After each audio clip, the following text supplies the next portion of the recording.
देखिए, मैंने एक बच्चे से पूछा तुझे आठ का पहाड़ा आता है? बोले हाँ आता है। उसने मुझे सर आठ का पहाड़ा किस ढंग से सुनाया। आठ है कम आठ, आठ दूनी 16, आठ तिया 24, आठ चौके आठ पंजे आठ छक्के आठ सत्ते आठ नंबे आठ दाम 80। मैं बोला चुप, ये बीच में क्या करता है, तेरा तो जीवन बर्बाद है। वो बोला सर पहाड़ा भूल गया तो क्या हुआ, धुन तो पूरी याद है। कॉमेडी के वीडियोस देखने के लिए हमारे चैनल को लाइक और सब्सक्राइब करें।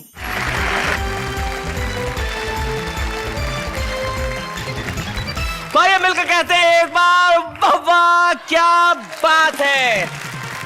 हमारे साथ हमारे तीन कवि मित्र हैं। हमारे साथ सबसे पहले जो बैठे हैं, शानदार, ऐसा लग रहा है जैसे पंचायत का चुनाव लड़के सीधे सीधे आ रहे हैं या जाके लड़ेंगे। नाम इनका फारूक सरल है, लेकिन सरल साहब चुनाव मत लड़िएगा, क्योंकि इन दिनों चुनावों में सरल लोग चुनाव नहीं लड़ते हैं, काफी टेढ़े लोग चुनाव लड़ते हैं। इसलिए आपकी जगह यही ठीक है, आप अदब की महफिल में रहिए। हम स्वागत करते हैं फारूक सरल का। फारूक सरल साहब के पास जो बैठे हैं वो बैठे हैं, वो ऐसे योगी किस्म के आदमी है कि कहीं भी बैठ सकते हैं। इतने अद्भुत व्यक्ति हैं प्रदीप चौबे कि एक बार इनके 15 शिष्य थे और 15 शिष्यों को इन्होंने कहा कि रास्ते में जाना और कहीं कोई महिला दिख जाए तो महिला को देखना मत, बस मुंह से कहना राम राम राम। अब इनके शिष्य भी इनकी तरह 15 ही शिष्य निकले और एक शिष्य की अचानक आवाज आई राम राम राम, तो बाकी 14 एक साथ बोले कहाँ है कहाँ है कहाँ है। जैसे गुरु वैसे चेले। तो ये हमारे मठाधीश हैं हास्य के, जो प्रदीप चौबे जी यहाँ पे बैठे हैं। उनके पास जो बैठे हैं वो भी इसलिए बैठे हैं कि ये विवादास्पद ढांचा है।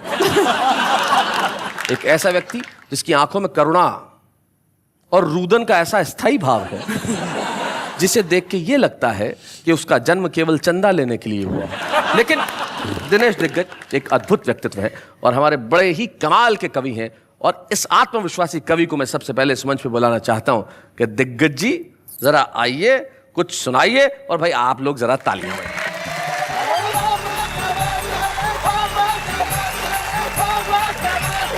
भाई साहब, आपने कहा नाम में क्या रखा है, सच बताता हूं नाम में क्या रखा है, यहीं से बात शुरू करता हूं जी। कि सत्य प्रकाश झूठ बोलते बोलते थक गया। सत्य प्रकाश झूठ बोलते बोलते थक गया। शांति प्रकाश पता नहीं क्या क्या बक गया। रोशन लाल जीवन भर अंधेरों से हारा। सुखराम सदा रोता हुआ मिला। मांगी लाल नोटों पे सोता हुआ मिला। क्या बात। मिश्री लाल ने आज तक मिठाई का स्वाद नहीं चखा है। इसीलिए तो कहता हूँ भाई साहब नाम में क्या रखा है। भाई बहुत अच्छे, बढ़िया बढ़िया भाई, वाह वाह वाह वाह। अलग अलग ढंग से बातें होती है। आप तो भाई साहब बहुत अच्छे स्कूलों में पढ़े, नेहा जी आप और ज्यादा स्कूलों में अच्छी पढ़ी। मैं तो उन स्कूलों में पढ़ा जहां पर मैं रेस में अकेला दौड़ा फिर भी सेकंड आया। अच्छा। तो मैंने टीचर से पूछा कि मैं सेकंड क्यों आया। वो बोले जिसे फर्स्ट आना था वो आज स्कूल नहीं आया। वैसे तुम रेस की बात कर रहे थे, मुझे याद है प्रदीप चौबे जी एक बार अपने घर में मोबाइल फोन लेके घुसे दौड़ते हुए। बीवी ने पूछा कैसे, बोले रेस में जीत के आया हूं। तो बोले सेकंड कौन आ रहा है, बोले जिसका मोबाइल है। जहां मेरे युवा दोस्त बैठे हुए उन्होंने स्कूलों में पढ़ा होगा 8 का टेबल, 8 1 जार 8, 8 2 जार 16, जो भी आपने पढ़ा। हम जब स्कूलों में पढ़ते थे तो हमें पढ़ाया जाता था 8 है कम 8, 8 दूनी 16, 8 तिया 24।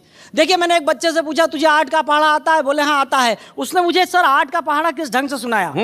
8 है कम 8, 8 दूनी 16, 8 तिया 24, 8 चौके आठ पंजे आठ छक्के आठ सत्ते आठ नंबे आठ दाम 80। मैं बोला चुप, ये बीच में क्या करता है, तेरा तो जीवन बर्बाद है। वो बोला सर पहाड़ा भूल गया तो क्या हुआ, धुन तो पूरी याद है। अच्छा, ड्राई सब्जेक्ट में से हंसी निकालते हैं भाई साहब हम जी। ब्लैक बोर्ड पर मैंने एक शब्द लिखा इलेक्ट्रिसिटी। सर आप बताइए इसमें कोई हंसने की बात थी क्या? बात ही नहीं है। एक बच्चे से मैंने पूछा, वो स्टेमर करता था, तुतलाता था, अटकता था। मैंने कहा बेटे क्या लिखा हुआ है? बोला मास्टर जी इलेक्ट्रिसिटी। मैंने कहा ये फ्यूज बल्ब है, इसे बोलना नहीं आता। 3 दिन बाद उसकी मम्मी आई। मैंने कहा आपका बच्चा इलेक्ट्रिसिटी को इलेक्ट्रिसिटी बोलता है, पूरी क्लास हंसती है, अच्छा नहीं लगता। उसकी मम्मी कहने लगी मास्टर जी माफ कर दो ना, बच्चा छोटा है, इसकी कैपेसिटी ही कितनी है। अरे मैंने कहा बल्ब फ्यूज नहीं है, स्विच खराब है। 4 दिन बाद पिताजी आए।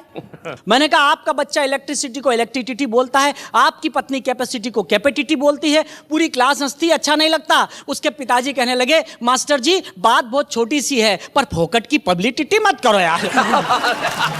मैंने कहा ना बल्ब फ्यूज है ना स्विच खराब है, पावर हाउस में ही फॉल्ट है। मैंने उस बच्चे से कहा तुम्हारे घर में कोई और है? बोले दादाजी हैं 80 साल के। मैंने कहा भेजो उस आइटम को भी चेक करेंगे। दादाजी आए, नमस्कार। मैंने कहा नमस्कार, क्या हो गया? मैंने कहा आपका पोता इलेक्ट्रिसिटी को इलेक्ट्रिसिटी बोलता है, आपकी बहू कैपेसिटी को कैपेसिटी बोलती है, आपका बेटा पब्लिसिटी को पब्लिसिटी बोलता है, पूरी क्लास हंसती है, अच्छा नहीं लगता। बोला मास्टर जी ये तो सब जाहिल और गंवार हैं, इन्होंने यूनिवर्सिटी का कभी मुंह ही नहीं देखा।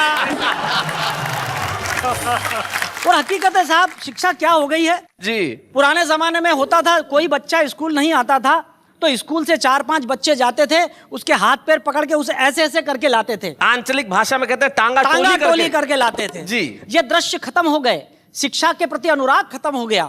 लेकिन मैंने आज से 4 दिन पहले मेरे शहर में यह दृश्य देखा। 4-5 स्कूल के विद्यार्थी एक को ले जा रहे टंगा टोली करके। मैंने कहा क्यों, ये विद्यार्थी क्या स्कूल नहीं आ रहा है? बोले ये विद्यार्थी नहीं है मास्टर है। 1.5 महीने से नहीं आ रहा, मिड डे मील खा के जाता वहीं रह जाता है। अभी मैंने नई कार खरीदी, जब लेकर निकला तो अचानक बंद हो गई। मैंने सोचा शायद पेट्रोल खत्म हो गया होगा। सामने ही मेरे मित्र रहते थे। मैंने कहा नरेंद्र जी शायद मेरी कार में पेट्रोल खत्म हो गया, कोई हेल्प करो। वो बड़ी गंभीर मुद्रा में अंदर गए और एक माचिस लेकर आए। मैंने कहा इससे क्या करूंगा? बोले पेट्रोल चेक कर लो। मैंने कहा इससे पेट्रोल कैसे चेक करूंगा? बोले सुनो, अगर कार में पेट्रोल नहीं हुआ तो तुम्हें पता चल जाएगा, और अगर हुआ तो कल न्यूज़पेपर के माध्यम से पूरे शहर को पता चल जाएगा कि पेट्रोल था। लोगों के मदद करने के तरीके बदल गए। बधाइयां कम मिलती है भाई साहब, आजकल धमकियां ज्यादा मिलती है जी। धमकियों पर एक कविता फारूक भाई प्रदीप जी सुनिएगा कि पिछले दिनों एक धमकी भरा एसएमएस हमारे पास आया। एसएमएस पढ़कर सिर चकराया। लिखा था दिग्गज जी हम आपके जीवन का सुख चैन तोड़ देंगे, अगर 50 लाख रुपया नहीं दिया तो आपका नाम किसी आइटम गर्ल से जोड़ देंगे। एसएमएस पढ़कर मैं हो गया पसीना पसीना जी। मैंने मैंने कहा बदनाम हो गया तो मुश्किल हो जाएगा जीना। मैंने मदद के लिए तुरंत एक नेताजी को फोन लगाया। यह मेरी सबसे बड़ी गलती थी। मैंने मदद के लिए एक नेताजी को फोन लगाया। फोन स्वयं नेताजी ने उठाया। बोला दिग्गज जी क्या हाल चाल हैं? मैंने कहा चाल तो ठीक है, हाल बुरा है। मेरे सीने पर धमकियों का छुरा है, मेरी मदद कीजिए। मदद शब्द सुनते ही वे आवाज बदल कर बोले इस मार्ग की सभी लाइनें व्यस्त हैं, कृपया कुछ देर बाद डायल कीजिए। तभी मुझे मेरे एक वरिष्ठ कवि मित्र का ख्याल आया। मैं नाम नहीं बताऊंगा, नहीं तो आपको पता चल जाएगा कि मैं प्रदीप चौबे भाई साहब की बात कर रहा हूं। तभी मुझे मेरे एक वरिष्ठ कवि मित्र का ख्याल आया। मैंने उन्हें फोन लगाया, कहा गुरु लोग हमें धमकियां दे रहे हैं, कोई मार्ग सुझाओ। वो बोले मार्ग? हम तो हाईवे सुझा देंगे। जरा डीप में जाके समस्या बताओ। ओहो। मैंने कहा गुरु लोग मेरा नाम आइटम गर्ल के साथ जोड़ रहे हैं। आइटम गर्ल का नाम सुनते ही गुरु क्रोध में आ गए। मुझे लगा कि आज तो धरती और अंबर हिल जाएगा। धीरे से आकर बोले जिसने तुझे धमकी दी है उसका मोबाइल नंबर मिल जाएगा। मैंने कहा बिल्कुल मिल जाएगा गुरु। बोले फिर तू ही डायल कर हो जा शुरू। डायल तो मैं भी कर सकता था, कोई डिफरेंस नहीं है, पर फिलहाल मेरे मोबाइल में बैलेंस नहीं है। तो मैंने कहा गुरु क्या आप धमकी देने वाले को डराएंगे, धमकाएंगे या समझाएंगे? बोले न डराएंगे, न धमकाएंगे, न समझाएंगे, हम एक नई टेक्निक अपनाएंगे। तेरा नाम डिलीट करके हम अपना नाम जुड़वाएंगे। क्या बात है, बहुत अच्छे। क्या कहने वाह वाह वाह। अचानक वे शायरी करने लगे। अरे हजारों साल नरगिस अपनी बेनूरी पर रोती है, तब कहीं जाकर चमन में एक फूल खिलता है। और सच बात तो यह है कि आम आदमी को आजकल बदनाम होने का मौका ही कहाँ मिलता है। क्या बात है भाई, वाह वाह वाह वाह। दिग्गज भाई तुझे बधाई, तुझे धमकियां मिल गई, हमें कविता मिल गई। ये धमकियां नहीं थी, नई कविता के लिए नया प्लॉट है। वाह वाह क्या बात है, वाह वाह क्या बात।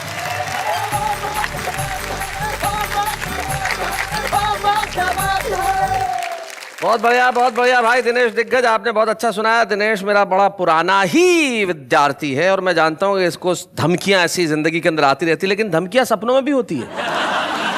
एक बीवी सुबह ही सुबह उठी तो पति ने धमका दिया, बोले जो पड़ोस में सुनीता रहती है रात को मेरे सपने में आई थी। तो बीवी बोली अकेले ही आई होगी। बोले क्यों? बोले उसका पति मेरे सपने में आया था। तो अगर धमकियां आप देंगे तो कई बार सामने से भी कुछ गड़बड़ हो सकती है, लेकिन कुछ लोग होते हैं जीवन में बड़े सरल होते हैं, उन्होंने कुछ लेना देना नहीं होता। तो आचरण, व्यवहार, कलम, कविता, सबसे सरल व्यक्ति को हम बुलाते हैं जिनका नाम फारूक सरल है। हम जोरदार तालियों से स्वागत है।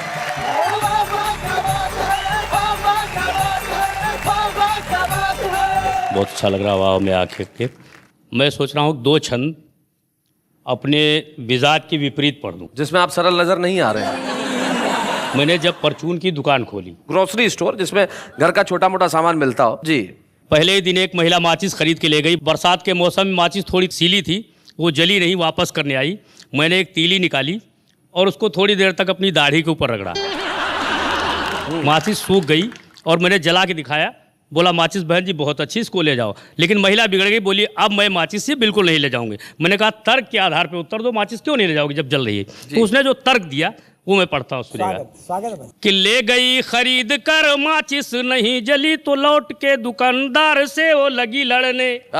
और तीली को निकाल कर रगड़ा जो दाढ़ी पर, फौरन ही तीली लगी आग को पकड़ने। तो बोली यह देख कर इसको न ले जाऊंगी, पैसे कर वापस न बात दे बिगड़ने। और इसको जलाने है तू घर से मैं आऊंगी क्या, मुझे रोज रोज तेरी दाढ़ी पे रगड़ने। क्या बात है। अक्सर पति पत्नियों में नोक झोंक चला करती है। नोक झोंक जब ज्यादा बढ़ जाती है तो कभी कभी पत्नियां अटैचियां बांध लिया करती हैं। आप सब जानते हैं अटैची बांध करके पत्नी कहाँ जाती है जी। अधिकांश विश्वास पतियों को होता है कि मायके ही गई, लेकिन बताती नहीं। एक छंद वहां से निकलता जी कि झगड़े के बाद बोली मैडम अटैची बांध, मुझे किसी भांति इस घर में न रहना। और मैंने कहा गुस्सा छोड़ो, पति पत्नी है हम, हमें मिलजुल के है सुख दुख सहना। बोली झुंझला के इस घर से तो उत्तम है मेरे लिए जाके किसी नरक में दहना। और मैंने कहा अच्छा यदि नरक में जाती हो तो मम्मी जी से अपनी मेरा सलाम कहना। अभी शैलेश जी ने कहा था कि मैं चुनाव लड़ने की मुद्रा में हूं, लेकिन उन्होंने मशवरा दिया था तो मैं थोड़ी देर के लिए चुनाव लड़ता हूं और मेरा दावा है कि मैं ही चुनाव जीतूंगा। उसका कारण यह है कि जो मेरा प्रतिद्वंदी है, प्रतिपक्ष में है, वो भी मेरे ही समान गुण वाला, दोष वाला है। अच्छा, तो थोड़ी देर के लिए मान लीजिए कि एक प्रत्याशी मैं हूँ, एक प्रत्याशी मेरा भाई दिनेश दिग्गज है। ठीक, दोनों में गुण दोष सब बराबर हैं। एक एक्स्ट्रा बाल वाला, एक बिना बाल वाला, थोड़े बहुत अंतर चलते हैं जी, वो अनुपात बराबर हो जाता है। अनुपात बराबर हो जाए। तो सुनेगा कि एक से बढ़कर एक लुटेरे, सब कुर्सी को खड़े हैं घेरे, एक दूजे पर आंख तरेरे, चोर चोर भाई मौसेरे। वाह, इस कुर्सी पर हम बैठेंगे कहीं और तुम किसको हमारे सिवा, बोलो चुनोगे तुम किसको हमारे सिवा, बोलो चुनोगे तुम किसको। पहली समानता, थोड़ा बहुत अंतर शब्दों का हो सकता है लेकिन अर्थवत्ता और गुणवत्ता दोनों की बराबर जी।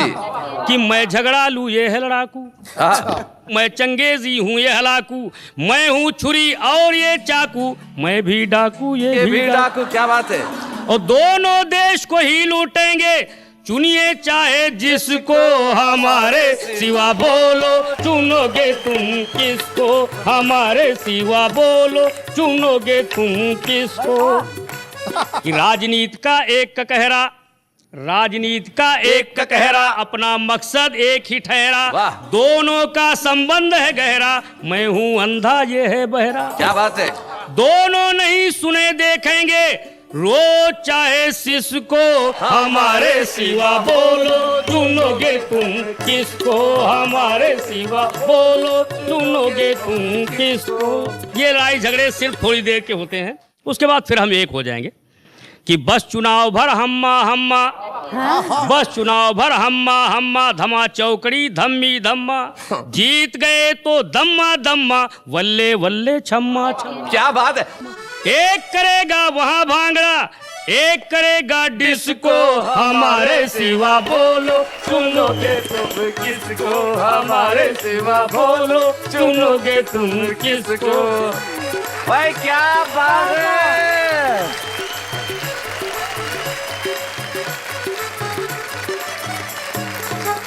भाई फारूक भाई क्या बात है, आपके लिए मिलकर एक बार कहते हैं वाह वाह क्या बात है। सचमुच अगर हमारी बारी आई कि हम किसे चुने तो हम आपके सिवा किसी को नहीं चुनेंगे। हाँ, क्या खूबसूरत गीत आपने सुनाया, इतना बढ़िया व्यंग गीत। हमारे देश का हाल ऐसा ही है, लेकिन आपको क्या लगता है नेता सिर्फ यही सपने देखते हैं?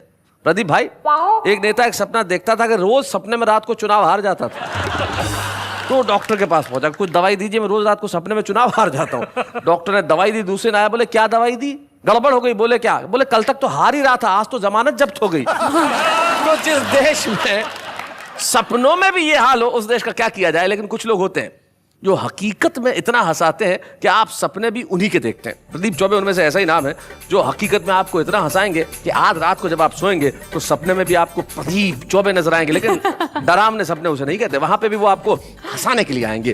प्रदीप चौबे, जिन्हें मैं प्यार से और जो मुझे प्यार से मिस्टर चौबी कहते हैं, तो एक मिस्टर चौबी इधर है, एक मिस्टर चौबी उधर है। तो मिस्टर चौबी, जरा आइए हम आपके लिए जोरदार तालियां बजाते हैं। प्रदीप चौबे।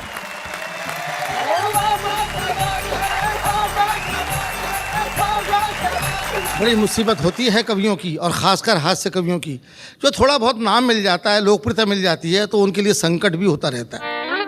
मैं कॉलेज में कविता पढ़ने के लिए गया, कवि सम्मेलन में गया, तो वहाँ का एक नौजवान जो स्टूडेंट था वो मेरे पास में आके मेरे काव्य पाठ से पहले बोला कि प्रदीप जी, आपको तो हम सुनते रहते हैं, लेकिन आपसे पहले अगर मैं 2 मिनट की पढ़ दूँ तो क्या मुझको आज्ञा देंगे, अनुमति देंगे? मैंने दया की उस पर, मैं कहा पढ़ ले भाई। मैं कहा 2 मिनट रहेगा ना?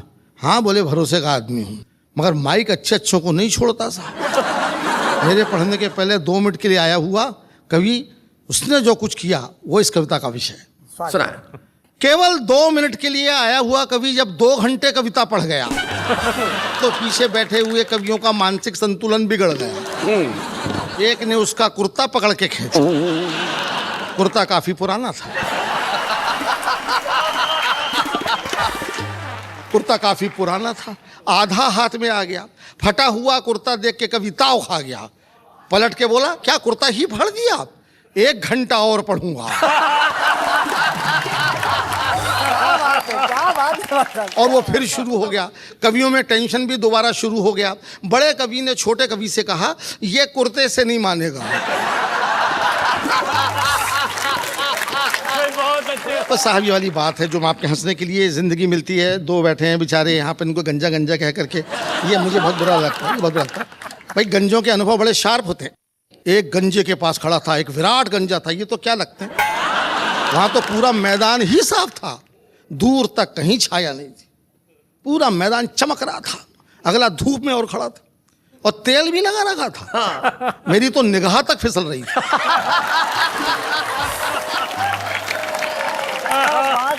लेकिन उसके गंजत्व से आकर्षित होकर के मैं उसके पास पहुंच गया कि शायद कुछ देखने को मिले। तो गौर से देखा, दिखा साहब, उसकी खोपड़ी पे 2 बाल लहरा रहे थे। एक बाल सीनियर था, दूसरा जूनियर था।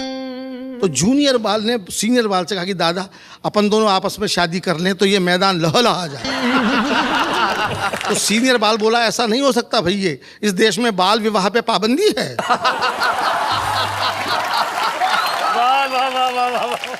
रेल यात्रा की कविता में सुना देना चाहता हूं। आज तो रेलों में बड़ी सुविधाएं हैं साहब, एसी वेसी हैं, तमाम है, सब कुछ है। एक ज़माने में रेलों में केवल रेल ही होती थी।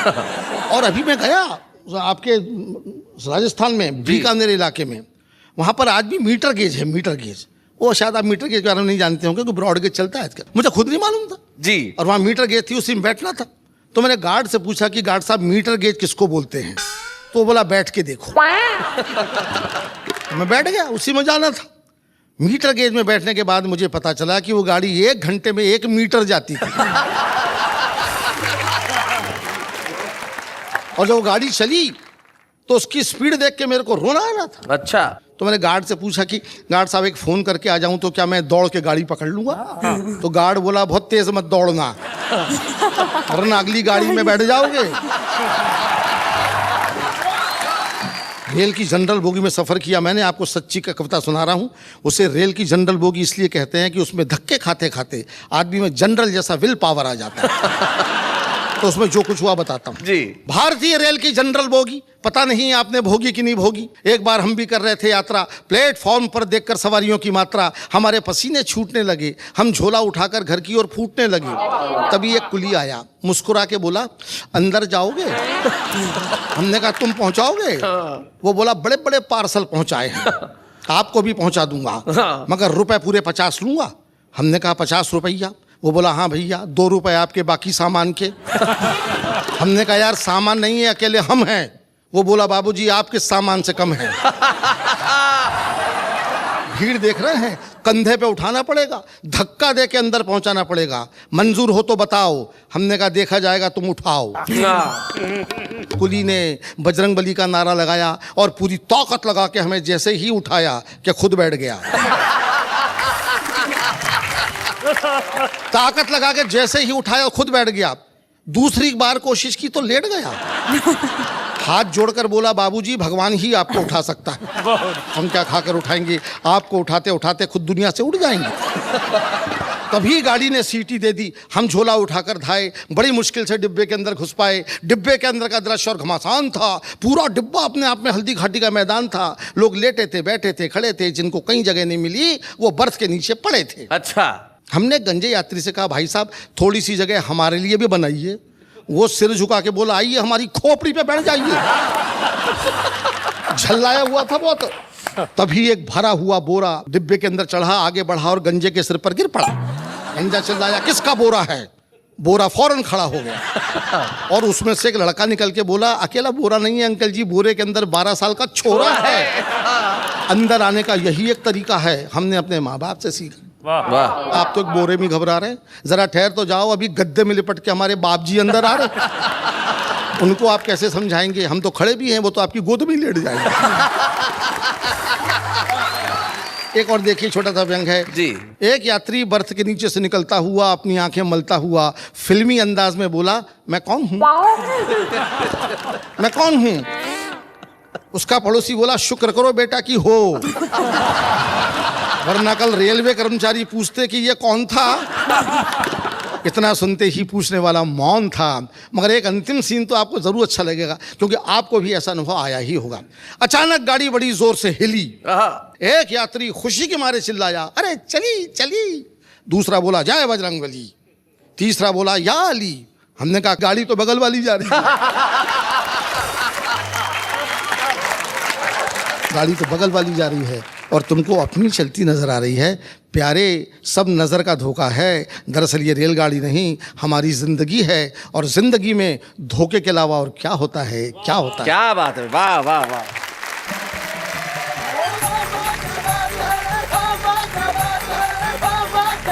इस वक्त एक खास मेहमान को हम बुलाना चाहते हैं, एक ऐसा मेहमान जिसकी तरह गीत लिखने के लोग सपने देखते हैं, जिन्होंने जाने कितनी फिल्मों में गीत लिखे। एक बड़ा ही लोकप्रिय गाना हुआ था, सोनू निगम साहब ने अपने एल्बम में गाया था, बिजुरिया, उसके रचनाकार वो है। और सबसे बड़ी चीज ये है कि तिहरी प्रतिभा के धनी है। बहुत कम लोग होते हैं जो अच्छा लिखते हैं, बहुत कम लोग होते हैं जो अच्छा लिखते भी हैं और अच्छा गाते भी हैं, और उनके लिखे हुए गाने तमाम लोगों ने गाए। तो आइए उन्हीं से मिलते हैं, अजय झिंगरन।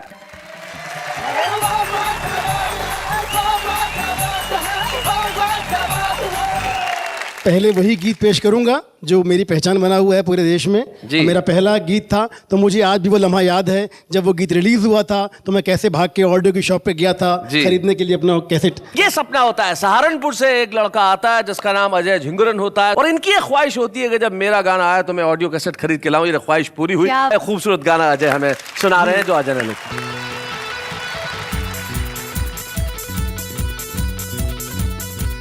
तुझे लागे ना नजरिया, क्यों ना ओढ़े तू चुनरिया। तुझे लागे ना नजरिया, ओढ़ ले चुनरिया। मेरी जिंदगाहें मेरे दिल पे गिराए रे बिजुरिया, बिजुरिया, बिजुरिया। मेरी जिंदगाहें मेरे दिल पे गिराए रे बिजुरिया, बिजुरिया। नैना मत वाले ये बाल घुंघराले, ये भोले भाले दिल पे चलाए छुरियां, महकी हवाएं भी यही गुनगुनाए कि दिल से दिल मिला ले या मिटा दे दूरियां। सुन बाकी रे गुजरिया, तो मैं हूँ तेरा ही सांवरिया। सुन बाकी रे गुजरिया, तेरा ये सांवरिया, तुझ पे ही मरता है नाम तेरे करता है सारी उमरिया। पंक्तियां देखिए, ख्वाबों की तू रानी है, गीतों की जवानी है, तेरे बिना अब कहीं लागे ना जिया। इतनी सी कहानी है, तू ही जिंदगानी है, गोरिया ये तूने कैसा जादू है किया। हो सुन बाकी रे गुजरिया, हो मेरी भोली सी बावरिया। हो सुन बाकी रे गुजरिया, भोली सी बावरिया, तेरी अंगड़ाई मेरे दिल पे है छाई, आए बन के बदरिया। ओ तेरी अंगड़ाई मेरे दिल पे है छाई, हाय बन के बदरिया। ओ तिरछी निगाहें मेरे दिल पे गिराए रे बिजुरिया बिजुरिया। Thank you. क्या बात है अजय भाई, क्या बात है। मैं जानता हूं कि आप जब बिजुरिया जैसे हिप हॉप लिखते हैं और कमाल करते हैं, वहीं आप शानदार कव्वाली भी लिखते हैं, तो क्यों ना वो सुना दें? बिल्कुल, आपका आदेश सराखों पर जी। दिम दिम ताना दिरे नाम ताना ना नाम, दिम दिम ताना दिरे नाम, दिम दिम ताना दिरे नाम ताना ना नाम, दिम दिम ताना दिरे नाम। मुझ में ही छुप के छले जिया, मुझ में ही छुप के छले जिया। अरे मोरा पिया बहरू पिया, मोरा पिया बहरू पिया। छब दिखला के कहाँ छुपा पिया, मोरा पिया बहरू पिया। अरे मोरा पिया बहरू पिया। इश्क़ हकीकी की पंक्तियां देखिएगा। इरशाद। मेरे लब पे तेरे नगमे जवां हैं, मेरे दिल पे तेरे दिल के निशान हैं, कि अब मैं बन गया तू और तू मैं, कोई कह दे जुदा हम तुम कहाँ हैं। मुझ में ही छुप के छले जिया, मोरा पिया बहरू पिया। फोटो पे इनकार बहुत है,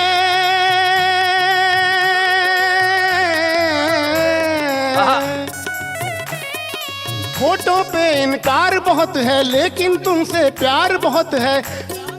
पहन लिया है रूप तुम्हारा, मेरा ये श्रृंगार बहुत है। मुझ में ही छुप के छले जिया, मोरा पिया बहरू पिया। झूठी दुनिया में बहलावे जिया, झूठी दुनिया में बहलावे जिया। मोरा पिया बहरू पिया, मोरा पिया बहरू पिया। क्या बात है, क्या बात है।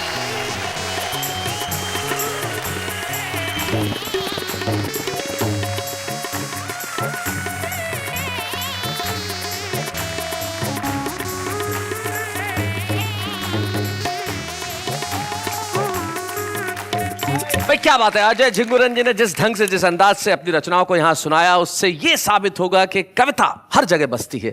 ऐसे बहुत सारे छुपे रुस्तम होते हैं जो जिंदगी में किसी भी मुकाम पर रहें, लेकिन अपने कवि को मरने नहीं देते। जैसे कि सबसे कठिन काम अगर इस देश में कोई है तो वो है हाउसवाइफ होने का। ट्रू। लेकिन कुछ छुपे रुस्तम ऐसे होते हैं जो घर में रह के सिर्फ घर ही नहीं संभालते, लफ्जों को भी संभाल के रखते हैं, अल्फाज भी उनके पास होते हैं। एक ऐसी ही छुपे रुस्तम आज हमारे साथ है जो दुर्ग में रहती हैं। नाम उनका श्रीमती शशि दुबे है, और मैं जानता हूं उनके पति को ये कह देना चाहता हूं कि आज ये छुपे रुस्तम के रूप में आ रही हैं, कल आपके लिए बहुत बड़ा चैलेंज होने वाली है। डॉक्टर शशि दुबे।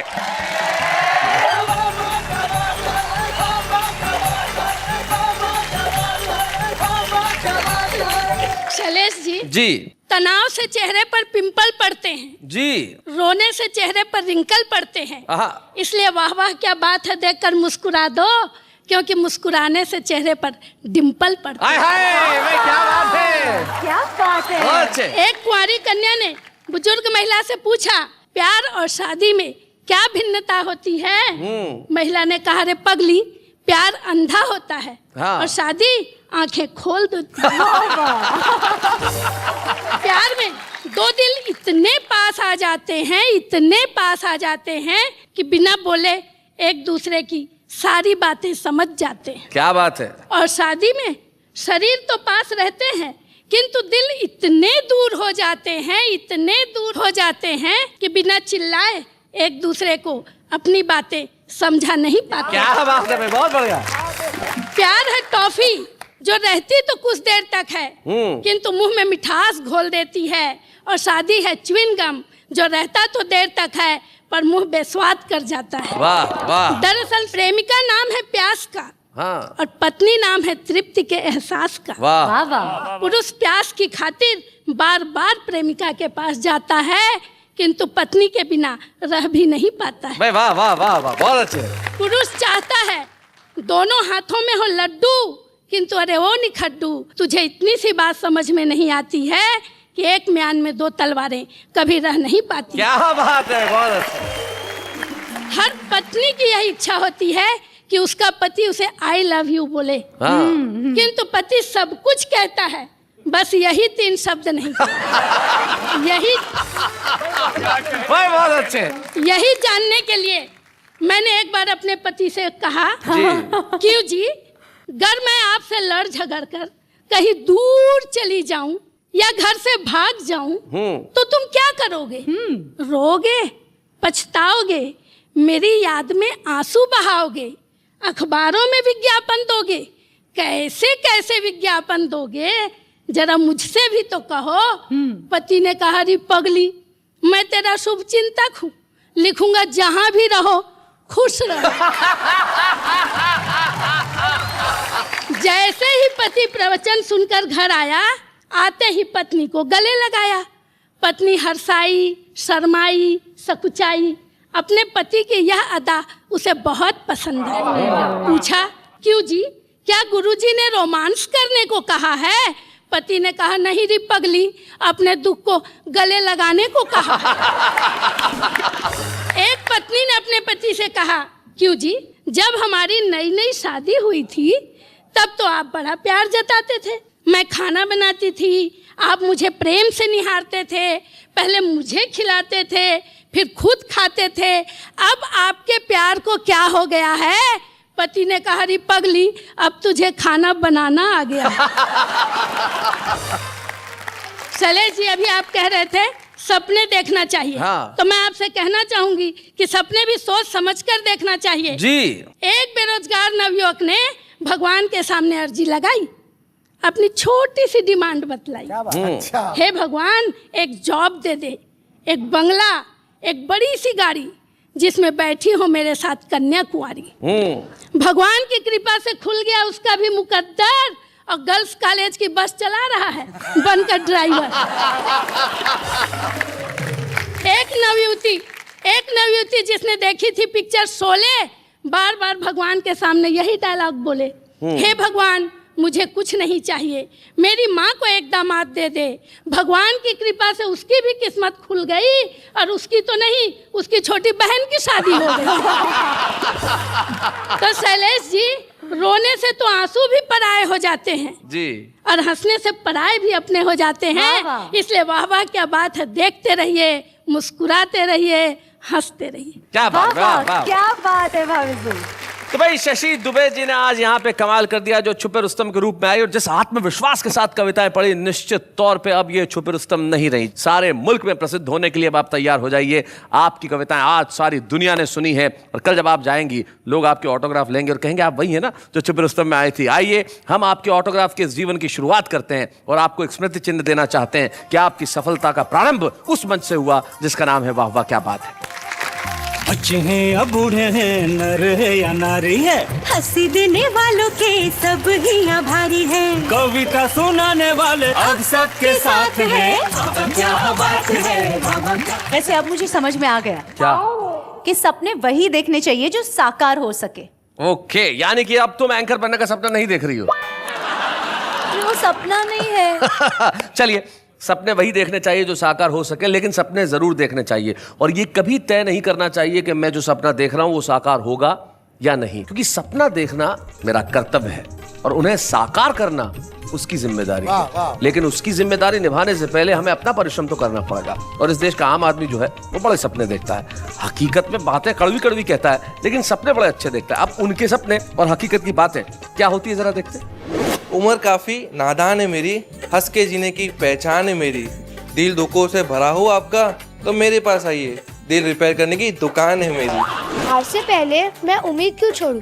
दया बोला पेमेंट सबको मिलता है, दरवाजा हमेशा मैं ही क्यों तोड़ूं? गॉड ने दिन बनाया और नाम दिया आफ्टरनून, रात की रोशनी बनाई और नाम दिया मून, सोच समझ कर तुम्हें बनाया और नाम दिया कार्टून। उंगली में चुभी सुई, अरे उंगली में चुभी सुई, उई उई उई उई। हरो फूल बरसाओ, मेरा दोस्त आया है, होठों पे मुस्कान, गली में महक लाया है। जिसे थी पानी से एलर्जी, आज वो साबुन से नहा के आया है।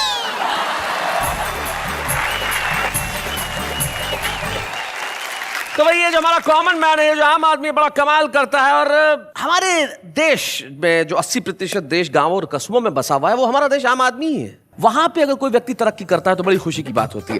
दिनेश दिग्गज एक ऐसे व्यक्तित्व का नाम है, एक ऐसा कवि जिसने बहुत मॉडरेट अपनी शुरुआत की, लेकिन तरक्की की राह पे वो बढ़ता चला गया। हम मिलकर सम्मान करते हैं आज उज्जैन से आए दिनेश दिग्गज। बच्चे हैं या बूढ़े हैं, नर है या नारी है, हंसी देने वालों के सब ही आभारी है, कविता सुनाने वाले सबको हंसाने वाले अब सबके साथ है। बड़ी खुशी की बात है कि आज दिनेश जी की पत्नी यहाँ पे उपस्थित है, प्रेमशीला श्रीवास्तव। मैं उन्हें इस मंच पे आमंत्रित करता हूँ। आइए प्रेमशीला श्रीवास्तव। प्रेमशीला जी, स्वागत है आपका। धन्यवाद।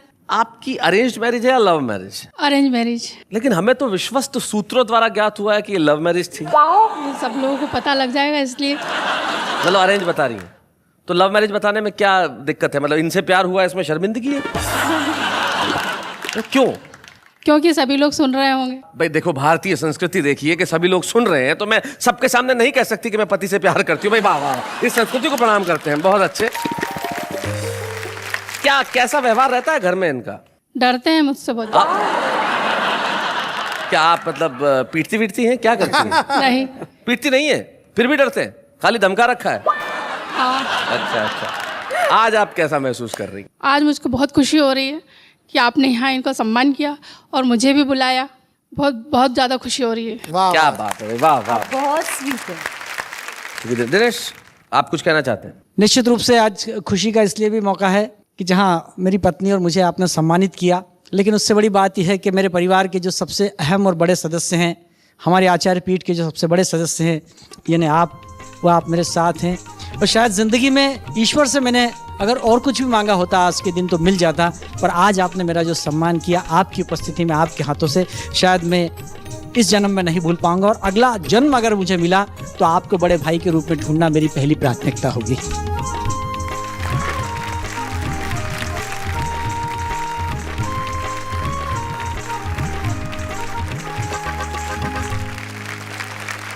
दिनेश, मैं आपको ये कहना चाहता हूँ, आप, प्रेमशीला, फारूक भाई, प्रदीप चौबे या तमाम वो कवि जैसे शशि जी यहाँ आई आज और उन्होंने छुपे रुस्तम के रूप में कविताएं पढ़ी, या अजय जी आए, हम तमाम लोग हिंदुस्तान की आत्मा में से निकले हुए लोग हैं। इसलिए तमाम वो लोग जो चाहे छोटी जगहों पर रहते हैं, लेकिन उन्हें जाते जाते एक शायर के 2 शेर कहना चाहता हूँ। आप कहीं भी रहें, लेकिन अगर आप में सपने देखने की हिम्मत है, उन्हें सच बनाने की ताकत है, तो आगे बढ़िए। जमाना आपका इंतजार कर रहा है। तब मैं कहता हूँ कि दिल आंखें बंद करके भी वो चेहरा देख सकता है। वो तमाशा ही नहीं है, मगर तमाशा देख सकता है। और हम खिड़कियां दरवाजे बंद कर ले तो भी क्या होगा, जो सूरज है उसे जमाना देख सकता है। वाह वाह, क्या बात है।